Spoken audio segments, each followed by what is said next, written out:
بسم الله الرحمن الرحيم.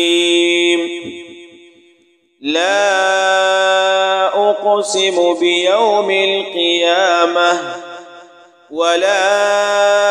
أقسم بالنفس اللوامة. أيحسب الإنسان أن لن نجمع عظامه بلى قادرين على أن نسوي بنانه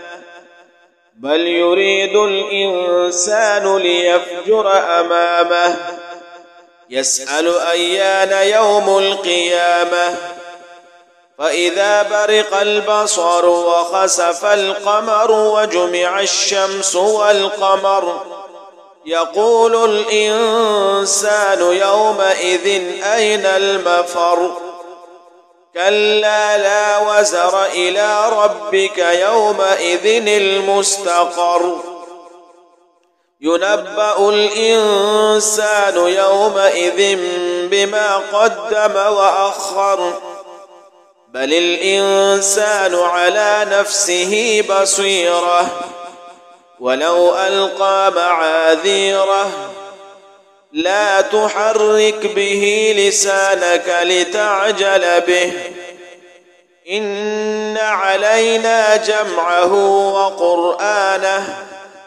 فإذا قرأناه فاتبع قرآنه ثم إن علينا بيانه كلا بل تحبون العاجلة وتذرون الآخرة وجوه يومئذ ناظرة إلى ربها ناظرة ووجوه يومئذ باسرة تظن أن يفعل بها فاقرة كلا إذا بلغت التراقي وقيل من راق وظن أنه الفراق والتفت الساق بالساق إلى ربك يومئذ المساق فلا صدق ولا صلى ولكن كذب وتولى ثم ذهب إلى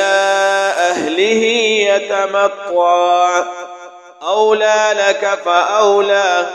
ثم أولى لك فأولى أيحسب الإنسان أن يترك سدى ألم يك نطفة من مني يمنى ثم كان علقة فخلق فسوى فجعل منه الزوجين الذكر والأنثى أليس ذلك بقادر على أن يحيي الموتى